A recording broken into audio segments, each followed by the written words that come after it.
John, and of course, this is my lovely wife, Felicia Edmerson, and we Hello. are so thrilled to be with you Hello. on this evening. Uh, what's happened in the past is that we have had guests, and they've really helped us quite a bit. Yeah. What we're going to do tonight is we're going to look at a book, the first of two sessions, and we're going to look at a book. I've always told people that next to the Bible, this is my favorite book, and I really do mean that. It's called Crucial Conversations. I use this when I'm working with families. I use this when I'm working with couples, even when I'm getting ready to marry a couple in premarital counseling. This is a book that's required reading. I believe it has some of the best teaching this side of heaven. So what we're going to do tonight is we're going to go through the entire book, just going to give you some talking points. So we're going to say enough basically to kind of wet your whistle and hopefully encourage you to want to go and buy the book and study the material. We don't get paid to do this per se, so there's no link or anything for you to click. We just like the material, and we thought it would fit tonight as we're still dealing with the family. Felicia and I are members at the Figueroa congregation, where our minister is Brother Vincent E. Hawkins, and we are right in the midst of our revival theme. It's on the family. Reviving the family. That's right. And we want to encourage you to come to Bible class and come worship with us. Our Bible class, our new beginning time is 9:30 a.m. and morning worship starts now at 10:30 a.m. Last Sunday was our first Sunday, the 4th rather. And so moving forward, at least for the next 90 days, we're testing it out. So hopefully you can come and be with us. So how are you doing this evening, sweetie? I am doing well. I'm know this is a needed topic. It's something that I constantly have to work on, addressing crucial conversations. So I'm looking forward to renewing my interest, renewing my learning, all those things. So this is what the cover of the book looks like. This is the updated second edition. I bought it when it was just 2 million copies sold. So as you can see, we are now at 4 million copies sold. It's translated into hundreds of languages all around the world. It's used by governments, the FBI, the CIA. It's just a wonderful resource. So we're going to go ahead and get started with chapter 1, where in chapter 1 we deal with what is a crucial conversation. And I'm going to ask Felicia in just a moment to answer that for us. But what I've done tonight is I am providing you with a one-page overview of the book. You'll be able to watch this video at your leisure. And it's just a good way to just kind of look at an overview of all of the various chapters. And this is what we're going to follow tonight. If you have questions that you want to ask us, all you'll simply need to do is below the video that you're watching, type us a question in the chat section. It'll come right up on our computer, and we'll be more than happy as best we can to answer it and to work it into our presentation on tonight. All right, so let's begin with Felicia, and she's going to answer the question for us. What is a crucial conversation? Okay, crucial conversation. That is the ability to talk openly about high stakes, emotional, and controversial topics. The capacity to address these issues. Now, when I say high stakes, it means you have lots to lose if you don't handle it properly. So can we give some examples? Yes, I have families. We deal with lots of high stakes, emotional topics. For instance, with our children, premarital sex, having babies before marriage, smoking marijuana, driving while drunk or drinking alcohol. That's a hot topic. Yeah, yeah, those are definitely extreme. Well, boy, are you hot really swinging for the topics. fences? All Hot right. topics. So, what if you're not getting along with your spouse, Oh. and things are really, really rocky? Yes. And that can be a potential crucial conversation. It is a crucial conversation. Yes, that needs to be had for sure. Right. So we're not talking about conversations that are more trivial in nature. And there, I mean that we both agree that it's trivial. In some situations, something may be trivial for one spouse or the other. That could be a crucial conversation. But when we're looking at some kind of, situation where maybe we've got a couple of hours and we just want to simply see what's on television, we're not going to fall out about that. We're not going to fall out about that, right? No. Okay. All right. So it's really those matters that are serious in church work. As many of you know, I've been in the ministry for many years. I have seen a number of situations where crucial conversations were needed. When you have things that happen within the context of relationships between leaders, when their families fall out with each other, if you have issues around money, issues around membership management, restoring people, issues around job performance, you're not doing what you need to do. I mean, it's in all facets of life. Maybe you're at your bank and you're talking with them about a transaction and you need the transaction covered. And if it's not covered, then it's going to, open things up to a much more serious situation. So we're just trying to get you to see that we experience crucial conversations every day. And the information that we're going to share with you tonight can be used in almost every facet of your life. All right. So that's what we mean by crucial conversations. Anything that you want to add? Well, any conversation that evokes high emotion. And that could be, it may be, I want to watch something on television. It may be trivial to you, but that may really get me going. So again, it's conversation has to be had. All right. Okay. So let's get started. So the first thing that we want to look at is on our handout is start with the heart.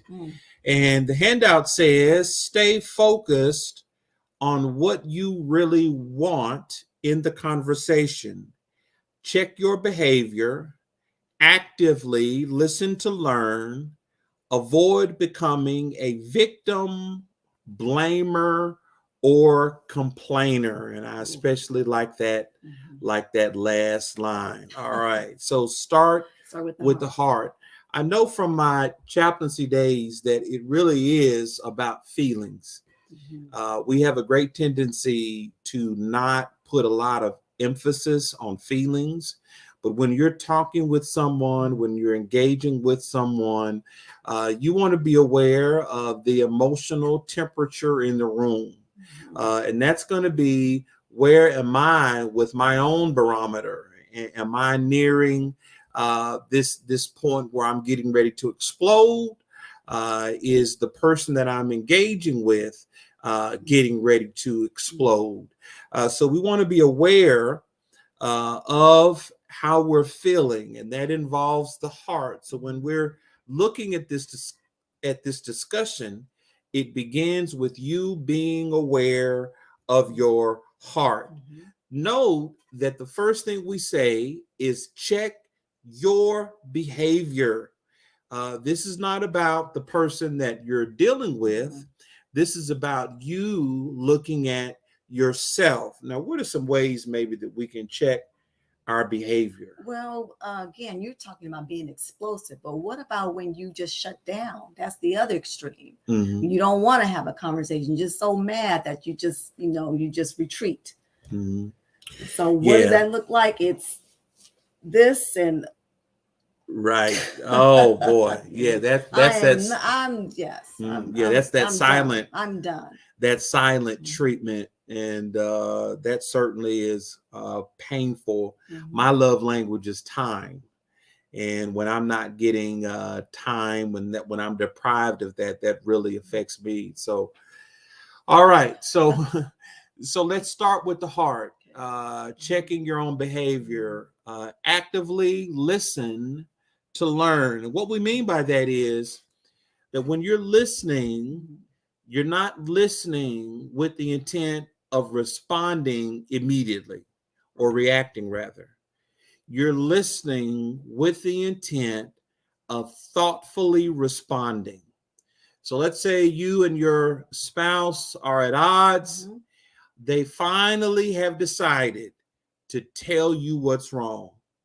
It's best that you open both ears, slow down, take out your pen and pad, and give your spouse your undivided attention. And you want that perception to be taken in. It's important there. So, again, you want to actively listen to learn as opposed to Interrupting. right, as opposed to just, being focused on something else. Mhm. So we want to be cued in. So whatever's about to be said, Mhm. let's turn off our phone, turn off the remotes, and let's give our spouse our undivided attention. It's a painful thing to be ignored by someone that you deeply care about, and they're not taking the situation in a way where at least your perception is that they're really with you. So that's Or critical. trying to understand, wanting to understand Mhm. what you're saying. Right. So if, like I said, So if I that's don't, intent. yes, I have to, show you that I value what you're saying. I appreciate what you're saying. Mhm. So it's so easy to say to dismiss you, but that's Right. not how you start a crucial conversation. Right. Right. You really want to treat people like you want to be treated. You don't want to be a victim. A victim, kind of throws up their hands and they say that, well, so and so has happened to me and there's nothing I can do about it. A blamer, it's always somebody else that needs to be on the hook, not me. And then the complainer, their mouth is just always running about what you're facing and what you're going through. So we don't want to be either of those. We don't want to be the victim. We don't want to be the blamer. We don't want to be the complainer. One of the first things I want you to take note of is that you need to feel empowered to straighten out difficult situations in your life. And you're going to find that most people avoid that. Most people avoid talking about difficult things. I see it in church work every day. I've seen it in my 30 something years in ministry. I've seen it in working with families. I've seen it on the jobs that I'm working in over the years. People avoid tense emotional situations. We want you to feel empowered to sit down and say, okay, let's talk about this and let's work to get this straightened out. So that's number one. Start with the heart. How about if you read number two, sweetie? Learn It to says, look. learn to look. Notice the emotion around the conversation for yourself and others. Create a safe environment and stay alert to concerns, including your own reaction under stress. So learn to look. So I have to, again, starting with heart, I have to want to understand where you're coming from. And then I have to look around and observe, make sure you're feeling safe to convey. Because, hard, emotional, charged subjects, it is hard for people to express what it is they want to talk about. Right. So I can't, like I said, so I need to see when you start to shut down, or when you start to, that emotions start to rise and you become heated. Right. So I need to start recognizing that so that I can try to dissipate or try to what's the word? Slow things down, and let's turn down the temperature in the room. We're not really trained to work through a lot of these situations. So a lot of us just kind of do it on the fly. And I need to learn to de-escalate the situation. Right. Very good. That's the word. That's the word. Now, throughout the conversation tonight, and looks like Sister Hawkins has said hello. Good to see you, Sister Hawkins. I'm sure Brother Hawkins is there with you as well. Always appreciate you commenting. You're going to hear the word safe tonight over and over again, and that's being emotionally safe. Most of us have no concept. Physically safe. Right. Most of us have no concept of what it means to create a safe environment. And all that means is that when I'm having a true dialogue, the only way that that's going to happen genuinely is if I feel safe enough to be vulnerable with you. When I'm vulnerable, that means I'm going to expose some things about myself, our relationship, what I've done in the situation, what I haven't done.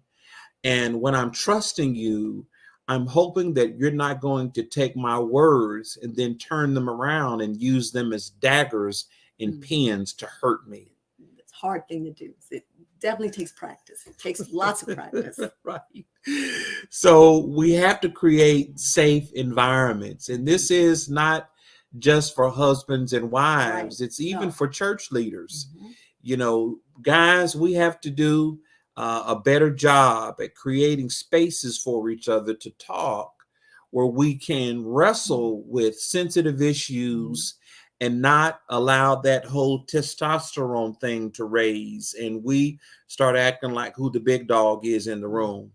I do remember Jesus on occasion talking about the kind of life that he wants us to live. And he very seldom talked about things in a way where we are to be served. Often we are the ones serving. So we want to have a very humble demeanor.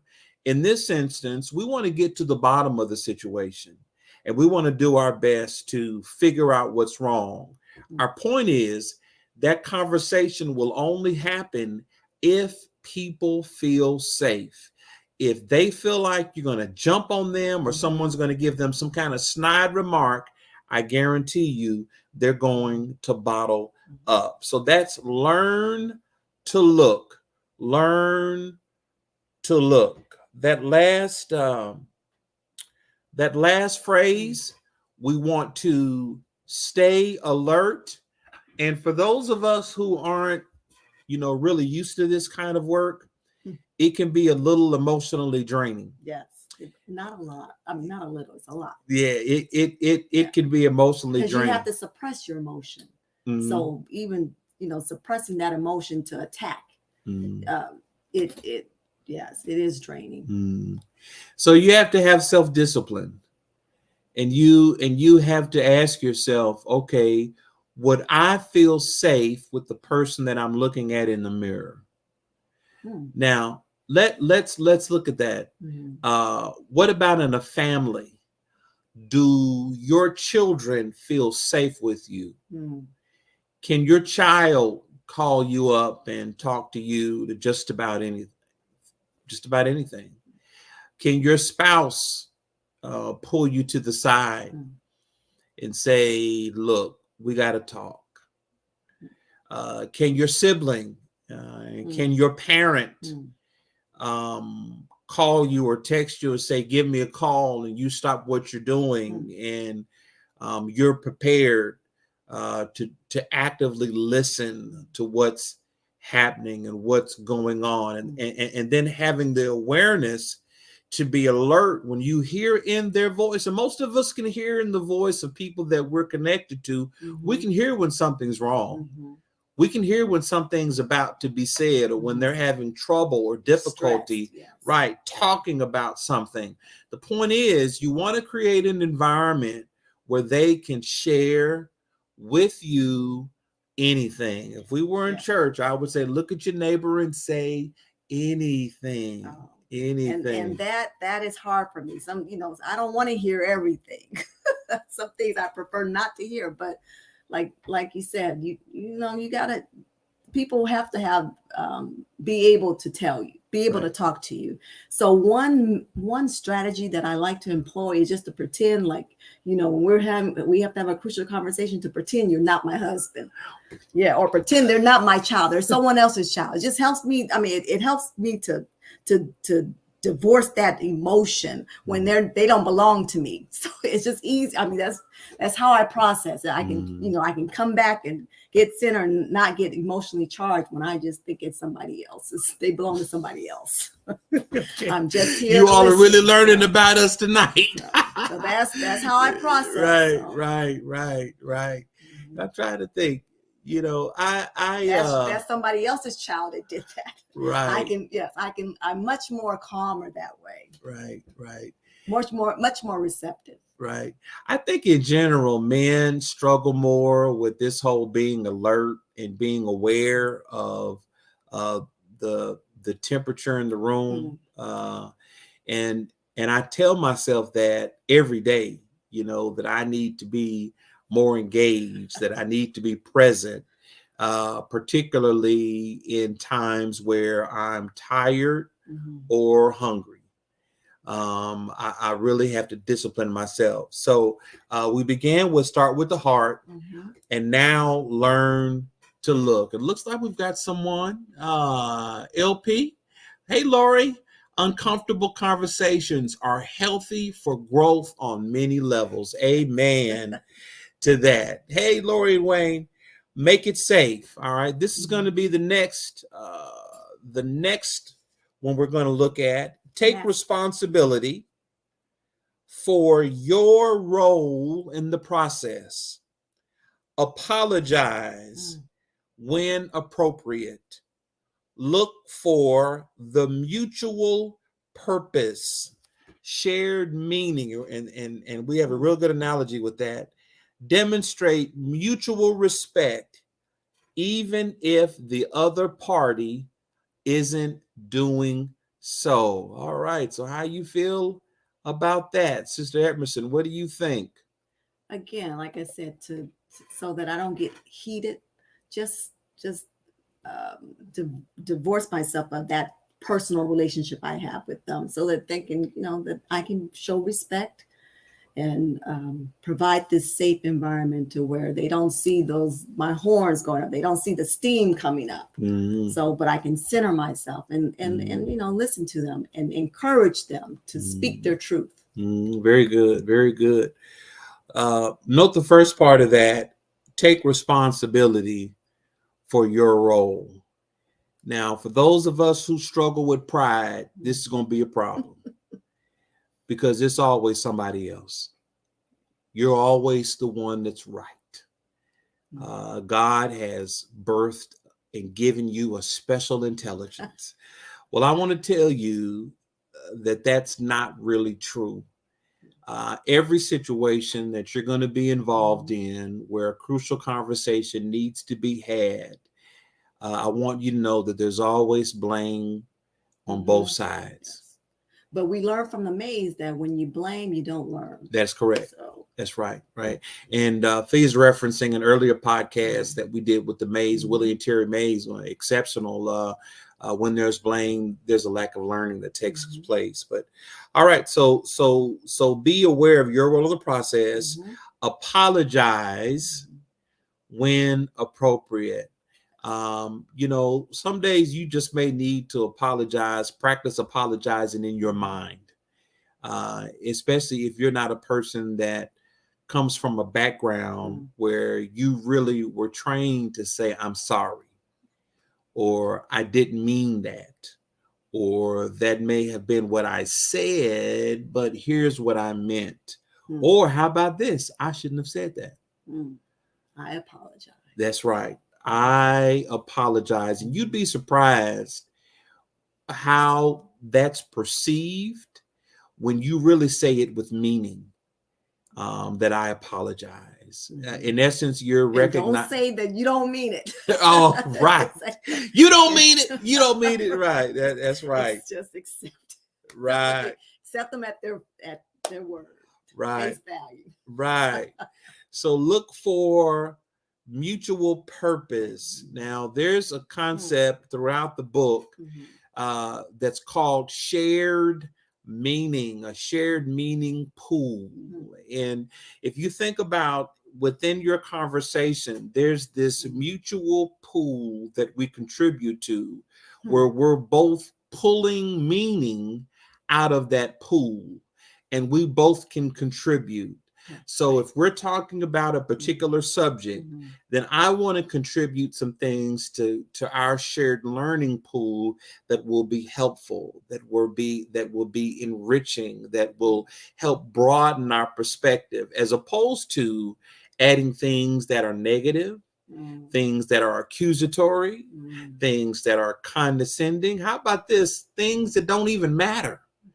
You know, have you ever been talking with somebody and they bring up something that you did 6 years ago or that you did 6 months ago or something that's not even related to what you're talking about? So you want to be protective of this shared meaning pool that you have with the individual or the group of people that you're working with. Now, let me give you an example. Yes. So let's say that you're talking with someone and you want to talk with them about the work of the church. Okay. All right. Now, in that conversation, what's important is that the work of the church get done.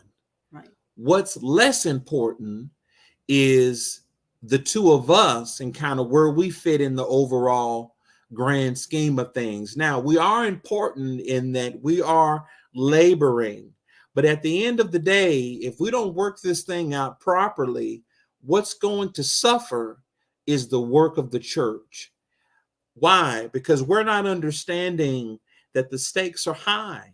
And I've seen it. I've seen it over and over and over again that people have difficulty understanding what's really at stake. So so you're saying you need to express what's the goal? What do you want? Is that what you're saying?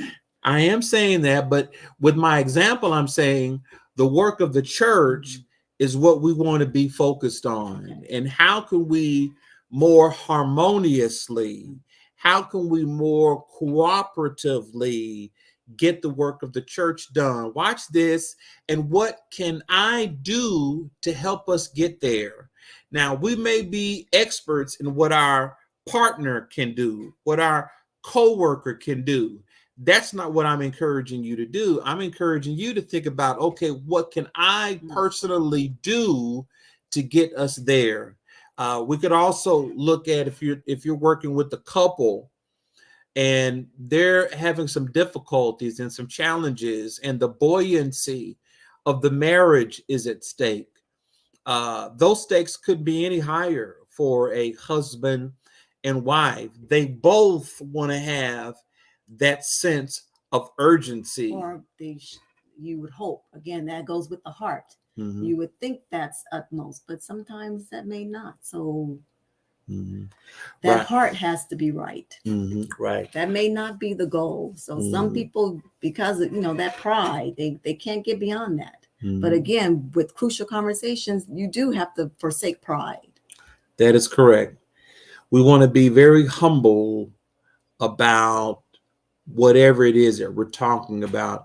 Particularly if I go back to my initial example, do we really want to be responsible for throwing a wrench in the work of the Lord where we serve?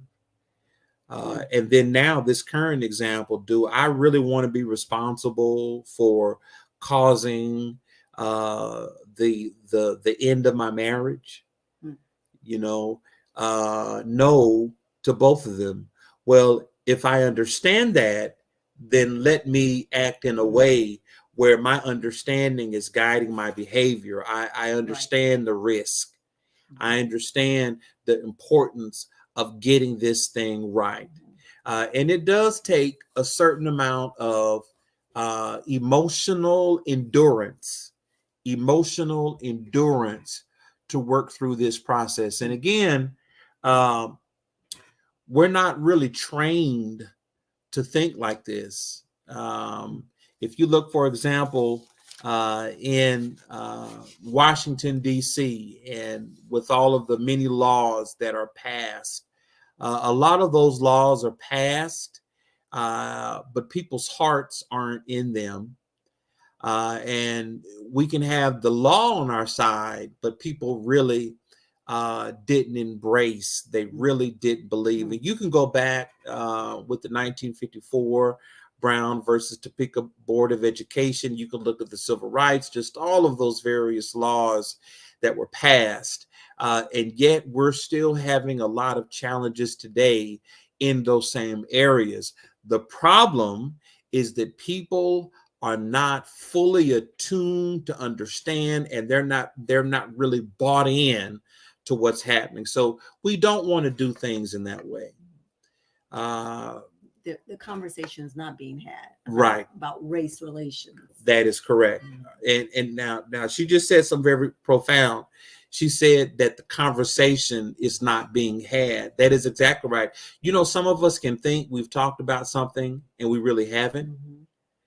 That we've really addressed something and we really haven't. And that goes back again to our being alert and our being aware. And it's not just one-sided. That's the whole point.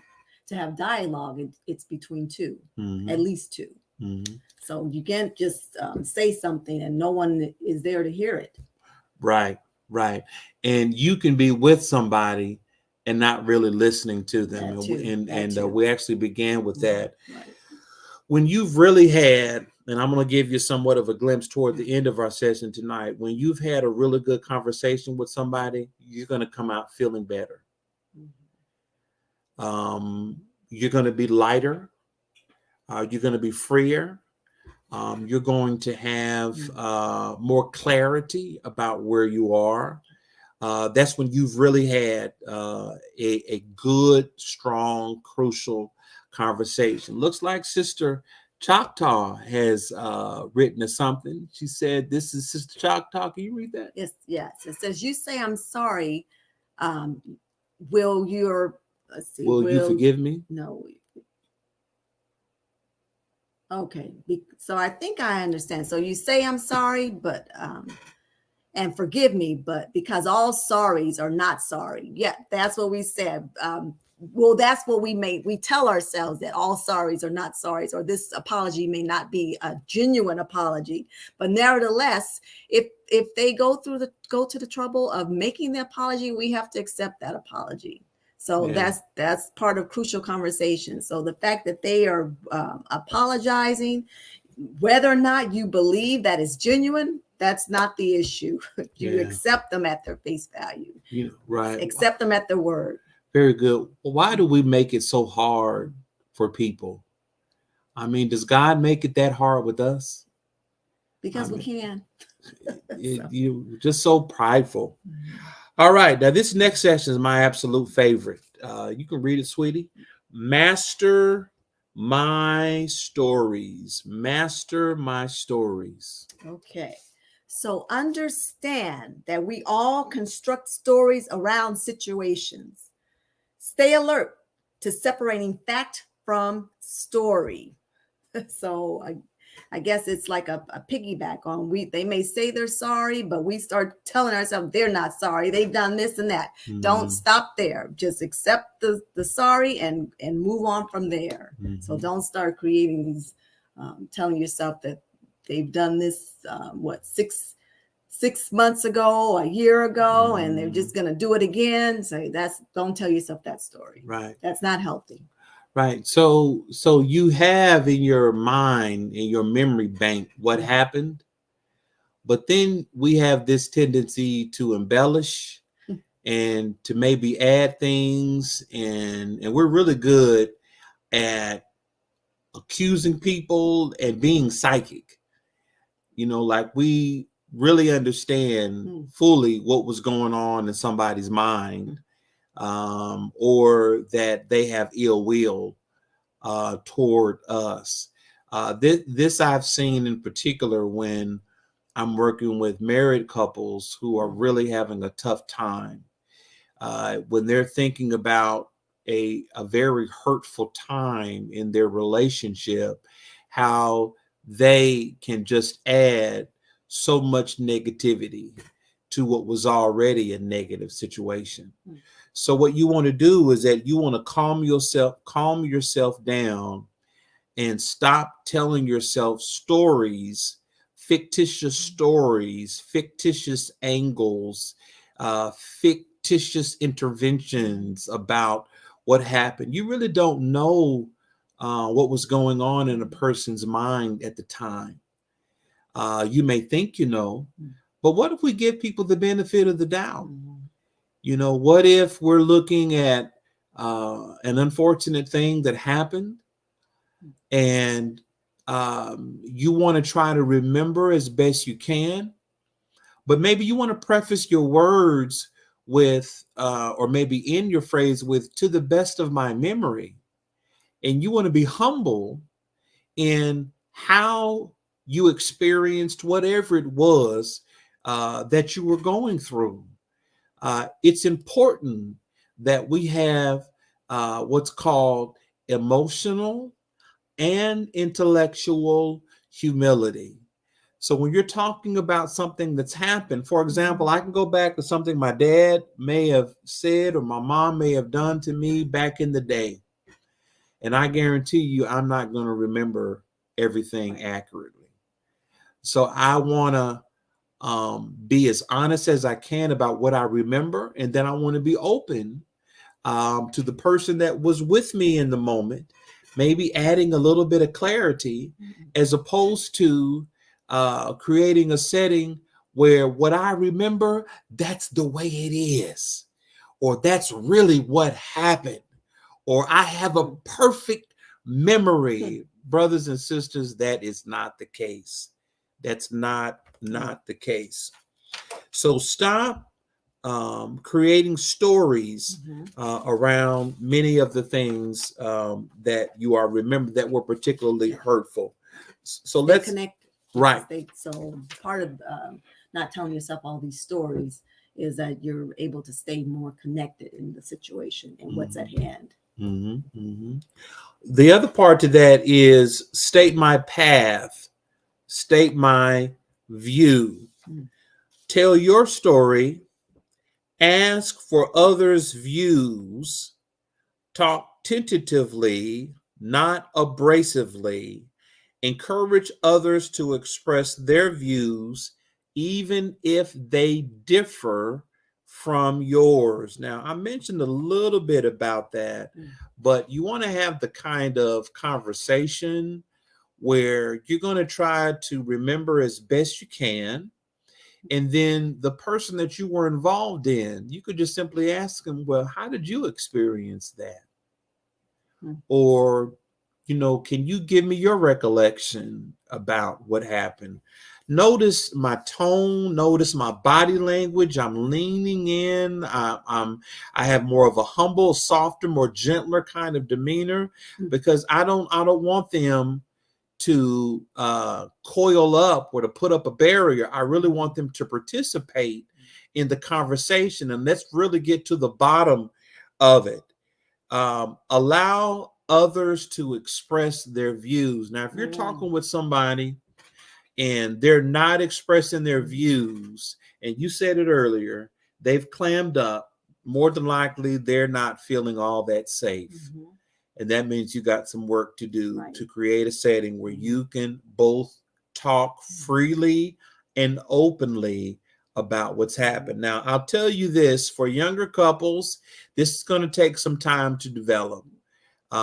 For church leaders, I don't know that sometimes it just doesn't feel like we ever get there, but we need to. We meaning the church, meaning those who work in leadership roles, including our wives as they're working in their respective roles, we need to do a better job of modeling how to work through some of these emotional landmines that we deal with. So again, ask for others' views, talk tentatively, not abrasively. You're not being tough by being mean. You're really showing how immature you really are. So let me say that again. You're not being tough. You're not showing your toughness by being mean. You're showing your immaturity. So even when you say, well, he started it or she said it first, let's not allow someone else to define our conduct or our behavior. Let's be responsible. So maybe you do have someone that's saying some things they should not say. Let's not both join in. Let's be the mature one, and let's kind of work through and navigate through this scenario. And that stories thing is huge. So anything you want to add there? Yes, it's like, when I get patients in the hospital and they come in, they're substance abusers. So, they from marijuana, opiates, just a number of mind altering substances that they use. And then they come to the hospital and they want me to give them pain medication. So even though I know that they abuse substances, I still can't keep telling my stories. Well, they just hear they have no pain and they don't need to have, they don't need any pain medication. They've already had their pain medication. Mm-hmm. I have to be gentle with them. I have to let them know that I am here for them, that I want to control their pain. I want to attend to their needs. So it takes a lot of stepping back to readjust and be, to give them the care that they need. Very good. Very good. Especially if it's a patient you've had before. Yes. You know this patient, their antics. Absolutely right. As I say, but each time I interact with them, it has to be something new, like a new experience. That's how I have to approach them, that they don't feel like they're not being cared for. Very good. Very good. Very good. So let's take a quick break. Want to remind you again, this is the LA Family Life podcast for the Figueroa Church of Christ. 455 West 57th Street in Los Angeles, 90037. Our minister, Vincent E. Hawkins, and we want to invite you to come and worship with us. Our Bible class is on Sundays at 9:30, and our Sunday morning worship is at 10:30, and you are certainly welcome to come. All right. In addition to that, recently, Felicia and I released a special on singing in the LA area from back in the day. We highlighted Ron Walker. If you're from Los Angeles, then you know about Ron and New York. Los Angeles or New York. Right, Ron or his background. So we just recently did a special where we released some new music, and we featured Ron Walker. I had a wonderful time with the experience. If you want to check out that video, we encourage you to do so. You can find it on the source that you're on right now with the Figueroa Church of Christ. Just look for the Ron Walker video. Okay, so let's go back to where we were as we're beginning to wrap things up. All right, explore others' views. Be curious. Avoid unnecessary disagreement. Why don't you talk a little bit about that? I'll let you start first, because everything is necessary. Right. We don't want to disagree for the sake of disagreeing. We want to have an attitude of compromise. So as I'm trying to find a peaceful place that we can both agree upon and resolve the matter, there are some things that I'm going to have to concede. And the mature person, they understand that. They don't have these extremes. Well, it's my way or the highway. It's 100% or nothing. No, I want to try to find a way where I've got some big picture ideas, some big picture views about things that are important. And that's what I want to focus on. And that goes back again to that whole shared meaning idea. So it's just critical that we try to fight this whole disagreeable disposition. And a lot of times when you're working with people who are just always disagreeable, it's not you. it could very well be something else that they're wrestling with. Maybe they've got some things on the job that's just really giving them a fit. And every time you turn around, you guys are at odds about this or you're at odds about that. Well, that's when you want to check yourself and you want to say, okay, hey, now here we are again. What's going on? How am I contributing? These are the kinds of things, the kinds of exercises that you want to be going through. Again, like being curious. That's right. You want to know, why are we going through this again? Mm-hmm. So, I don't want to continue to go through this. So, so be curious, ask good questions, Mm-hmm. and watch how you ask those questions. But the intent is that you don't want to keep repeating, going down these difficult moments. So if that's the goal, to not have to repeat these difficult moments, you're going to be a little more caring, a little more, have a little more, as they say, put on your kid gloves. Mm-hmm.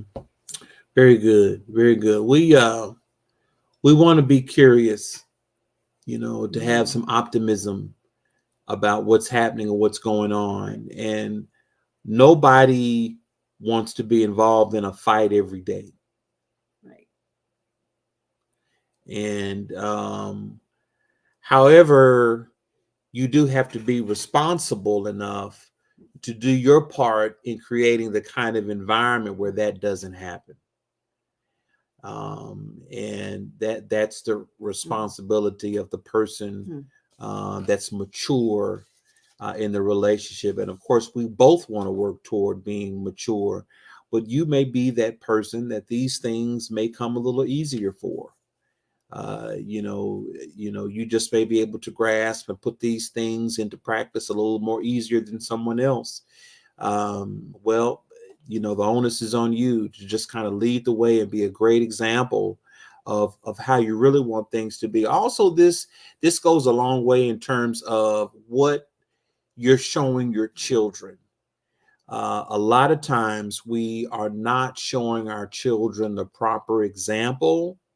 So when they get to adulthood, they've not had a good example of how to deal with challenging issues and problems. And we've seen them over the years in our lives and in the lives of people we've served. So we want to, again, be curious and avoid unnecessary disagreement. Anything you want to add before we look at that last section? All right. So the last section, move to action, and we're slowly but surely wrapping things up. Determine together. Notice that's not you determining. That's both of you determining together how we're going to move forward. So we just had a real stressful meeting. We've both concluded that we want to try to find a way to make it work. Now comes the tough work of figuring out the way forward, and we want to both contribute. So this is not about you leaving this work up to your spouse, up to the other individual, but it's about you both contributing in a major way. All right, how are we going to work this thing moving forward? Watch this. So we're not back here again. That shows inefficiency. When you have problems that continue to surface and resurface again, you're wasting energy. So we want to both work to resolve things. Clarify who will do what, by when, and how you will follow up. Include, and this is the important part, how you will give feedback and plan for accountability. Or terms. And I can see how, like I said, when we started out, what were some hot topics in families? Having babies out of wedlock, leadership issues. How do you address someone who has a leadership position and isn't functioning in that capacity adequately? So it lays out the steps. So you want to know, okay, so if they're not, and you guys have concluded that they could do better, then what do they need? How do they show that? What do they need to do? So that's, that you got to write that down and check off, do the check offs. Right. And it could be any number of things. You just want to both contribute to, okay, how can we work this thing out? Now, what I have seen with a couple of married couples is typically it's the husband who's done something improper. And the wife oftentimes doesn't want to participate in how are we going to do this moving forward. Right. And I want to encourage you tonight to know that that's not the way to go. Accountability is a good thing. And that's being accountable and holding others accountable. That's what a mature relationship looks like. So it could be, that he's made a mistake, which we all do. And the agreement is we're going to stay together and work this out. Here are the steps we're agreeing on. Here's what feedback looks like. And we're going to both hold one another accountable to what we're doing, what we're going to be doing, rather, moving forward. That's what it looks like when you're mature, when you really have a good handle on your role within the context of your relationship. And I want to encourage you today to know that we need more people who are mature in this space. It's just very hurtful to see and to know so many that are having difficulty when a lot of what needs to be learned, it's right at your fingertips.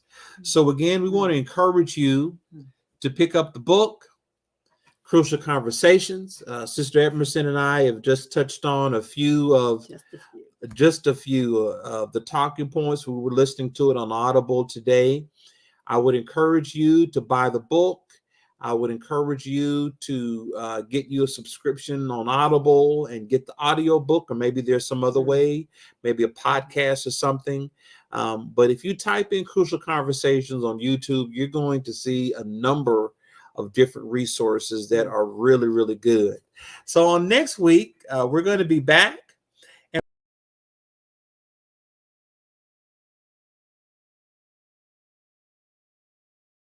That book is a book that is written by Harley, Dr. Harley, William F. Harley. And it's a book that I use a lot, that we use a lot in working with newlyweds, but it's actually a book that's good for all marriages. And the premise basically is this, that every man and every woman has 5 basic needs.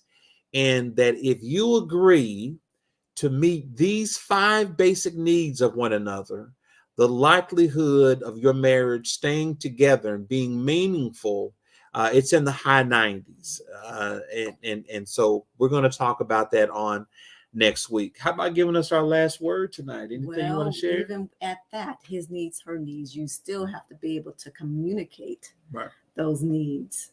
So it's not something I just absolutely don't know that you need them, but you're going to have to communicate. Husbands and wives have to communicate their needs. They have to have that crucial conversation. All right. So thank you again for our time tonight. We're going to go ahead and sign off. God bless you. Continue to pray for the work in Figueroa. We'll continue to pray for you. God bless and take care. See you.